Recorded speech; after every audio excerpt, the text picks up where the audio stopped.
এই মুহূর্তের সবথেকে বড় আপডেট উপনির্বাচনে তৃণমূলের প্রার্থী ঘোষণা। উপনির্বাচন 4 কেন্দ্রে তৃণমূল ইতিমধ্যে প্রার্থী ঘোষণা করে দিয়েছে অফিসিয়ালি। আজকের এই ভিডিওতে তৃণমূল কংগ্রেসের 4 কেন্দ্রের প্রার্থী নিয়ে আলোচনা করা হবে।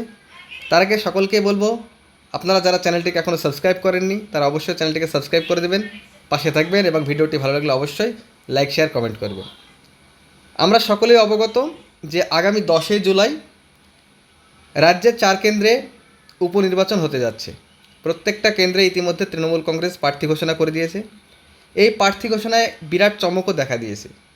তো চলুন আমরা কোন কেন্দ্রে কোন প্রার্থী প্রতিযোগিতা করতে চলেছে, বিশেষ করে তৃণমূল কংগ্রেসের, সেটা নিয়ে আলোচনা করি। প্রথমে আমরা আলোচনা করব রায়গঞ্জ আসন নিয়ে। রায়গঞ্জ আসনে উপনির্বাচন অনুষ্ঠিত হতে চলেছে। তো সেখানে প্রার্থী হতে চলেছে তৃণমূলের পক্ষ থেকে কৃষ্ণ কল্যাণী, যিনি এই রায়গঞ্জ আসনেরই প্রাক্তন বিধায়ক, অর্থাৎ 2021 সালে বিজেপির টিকিটে জিতেছিলেন এবং তিনি কিন্তু লোকসভার রায়গঞ্জ আসন থেকে ক্যান্ডিডেট হয়েছিলেন এবং পরাজিত হয়।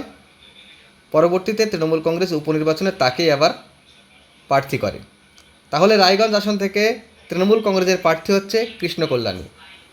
2 নম্বর মানিকতলা বিধানসভা কেন্দ্র। আপনারা সকলেই জানেন মানিকতলা বিধানসভা কেন্দ্রে 2021 সালে তৃণমূলের টিকিটে জিতেছিলেন সাধন পাণ্ডে। তিনি মারা যান এবং আইনি জটিলতার কারণে দীর্ঘদিন ধরে সেখানে বিধায়ক শূন্য ছিল এবং আইনি জটিলতা মেটার পরে সেখানে উপনির্বাচন হতে চলেছে এবং সেখানে প্রার্থী হচ্ছেন সাধন পাণ্ডের স্ত্রী সুপ্তি পাণ্ডে। এইবারে আমরা আলোচনা করব বাগদা আসনটাও 2021 সালে বিজেপি জিতেছিল এবং বিজেপির বিশ্বজিৎ দাস জিতেছিল এবং তিনি ইতিমধ্যে তৃণমূলে যোগদান করেছেন। সেখানে উপনির্বাচন হতে চলেছে, কিন্তু সেখানে বিশ্বজিৎ দাসকে প্রার্থী করা হয়নি।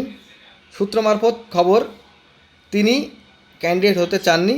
তিনি দলের সমস্ত রকমের কার্যকলাপে যুক্ত থাকবেন এবং দলকে সমস্তভাবে হেল্প করবেন, কিন্তু তিনি এই মুহূর্তে প্রার্থী হতে চাইছেন না। সেখানে কিন্তু প্রার্থী তালিকায় একটা বিরাট চমক তৃণমূল কংগ্রেস থেকে দেওয়া হয়েছে। মমতা বালা ঠাকুর, অর্থাৎ রাজ্যসভার সাংসদ মমতা বালা ঠাকুরের মেয়েকে, মধুপর্ণা ঠাকুরকে সেখানে ক্যান্ডিডেট করা হয়েছে। এখন দেখার বিষয় যে মধুপর্ণা ঠাকুর তৃণমূল কংগ্রেসের জন্য কতটা লড়াই দিতে পারে এবং সিটটাকে বিজেপির হাত থেকে ছিনিয়ে নিতে পারে কিনা। এর পরবর্তী আসন রানাঘাট দক্ষিণেও 2021 সালে বিজেপি জিতেছিল এবং বিজেপির মুকুটমণি অধিকারী সেখান থেকে জিতেছিল এবং তিনি পরবর্তী তৃণমূল কংগ্রেসে আসেন এবং তৃণমূল কংগ্রেসের রানাঘাটের আসনে লোকসভা সিটে লড়াই করেন এবং তিনিও পরাজিত হন এবং বর্তমানে উপনির্বাচনে ওই আসন থেকে লড়াই করছে, অর্থাৎ রানাঘাট দক্ষিণ থেকে লড়াই করছে তৃণমূলের ক্যান্ডিডেট হিসাবে মুকুটমণি অধিকারী। অর্থাৎ মুকুটমণি অধিকারী 2021 বিজেপির লড়াই করলেও এইবারে 2024 উপনির্বাচনে কিন্তু তৃণমূল কংগ্রেসের হয়ে লড়াই করছে। এখন দেখার বিষয় যে সেখানে তৃণমূল কংগ্রেস জেতে না বিজেপি জিতে, সেখানে মুকুটমণি অধিকার বিজেপি না মুকুটমণি অধিকার টিএমসি জিতে, এটাই কিন্তু দেখতে হবে। এখানে যে 4টে কেন্দ্রে আসন, 4টে আসনে যে প্রার্থী ঘোষণা করা আছে, সেখানে 3টে আসনে কিন্তু বিজেপি জিতেছিল এবং 1টি আসনে তৃণমূল কংগ্রেস জিতেছিল, সেটা হচ্ছে মানিকতলা। এবং প্রত্যেকটা আসনেই কিন্তু এখন লড়াই হতে চলেছে তৃণমূল এবং বিজেপির। এখন অবশ্যই দেখার বিষয় যে এই আসন থেকে শেষ পর্যন্ত কোন কোন প্রার্থী জয়ী হয়।